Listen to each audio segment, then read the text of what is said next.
వి gold trusted gold buyers తాకట్టులో ఉన్న బంగారాన్ని విడిపించి ఈ రోజు ఉన్న మార్కెట్ ధరకే కొనబడును.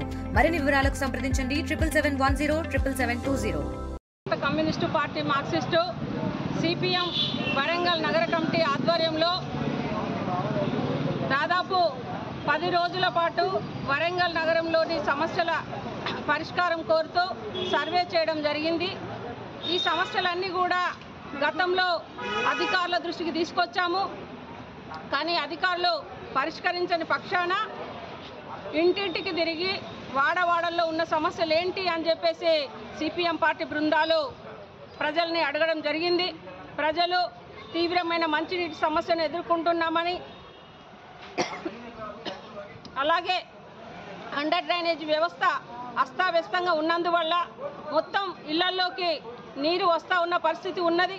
ఇటీవల కురిసిన వర్షాలు, భారీ వర్షాలు, వరదలు కూడా ఏర్పడి చాలా గుడిసెవాసులు కూడా ఇల్లు మునిగిపోయిన పరిస్థితి ఉన్నది. అదేవిధంగా ఇటీవల కాంగ్రెస్ ప్రభుత్వం 3 నెలల బియ్యం ఇస్తే ఆ బియ్యం అన్నీ కూడా మొత్తం ఖరాబ్ అయిన పరిస్థితి ఉన్నది.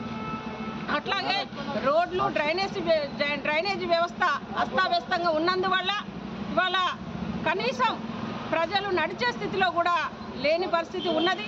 రోడ్లపైన దుర్గంధం వెదజల్లుతూ ఉన్న పరిస్థితి ఉన్నది. దోమలు, ఈగలు తీవ్రమై డెంగ్యూ, మలేరియా జ్వరాలు, విషపూరితమైన జ్వరాలు వ్యాపిస్తూ ఉన్న పరిస్థితి ఉన్నది. దీన్ని కనీసం మున్సిపల్ అధికారులు కానీ, ఆరోగ్య అధికారులు కానీ పరిశీలించిన పరిస్థితి లేదు. మేము సిపిఎం పార్టీగా ఒకటే డిమాండ్ చేస్తూ ఉన్నాం. ప్రభుత్వము ప్రజల కోసం ఉందా, లేకపోతే కేవలం అధికారులు ఆఫీసుల కోసం ఉన్నారా అని చెప్పేసి మేము అడుగుతూ ఉన్నాం. అందుకోసమనే ప్రభుత్వానికి చిత్తశుద్ధి ఉంటే ఇవాళ సీఎం గారు ఒక ప్రకటన చేశారు. వరదల ముంపుకు మేము 4,775,000 కోట్లు నిధులు కేటాయించాము అని చెప్పేసి చెప్పారు. మరి వరద ముంపుకి ఇప్పటి వరకు ఎలాంటి చర్యలు లేవు.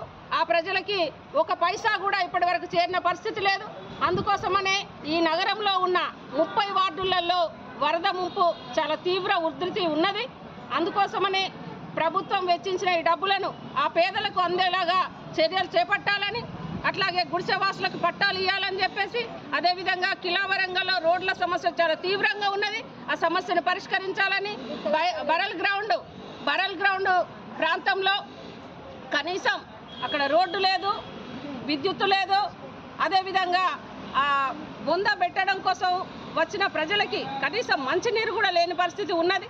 కాబట్టి ప్రభుత్వం చర్యలు తీసుకోవాలని, స్థానిక సమస్యలు పరిష్కరించకుంటే పెద్ద ఎత్తున సిపిఎం పార్టీ ఆధ్వర్యంలో ఆందోళన చేపడతామని చెప్పేసి ఇవాళ మేము ప్రభుత్వాన్ని హెచ్చరించాము. రేపు భవిష్యత్తులో కూడా ప్రభుత్వం పరిష్కరించకుంటే పెద్ద ఎత్తున పోరాటాలు నిర్వహిస్తామని చెప్పేసి తెలియజేస్తూ ఉన్నాం. నలిగంటి రత్నమాల, సిపిఎం జిల్లా కమిటీ సభ్యురాలు, వరంగల్. తెలుగులో ఫాస్టెస్ట్ న్యూస్ ఇప్పుడు కొత్త అవతారంలో 5 సెకండ్లోనే పూర్తి వార్తా సమాచారం మీ చేతిలో. సోషల్ మీడియా ట్రెండ్స్ మీ కళ్ళ ముందుకే live TV and voice search ఆప్షన్స్తో ఇప్పుడే డౌన్లోడ్ చేయండి. యాప్ లింక్ డిస్క్రిప్షన్లో ఉంది.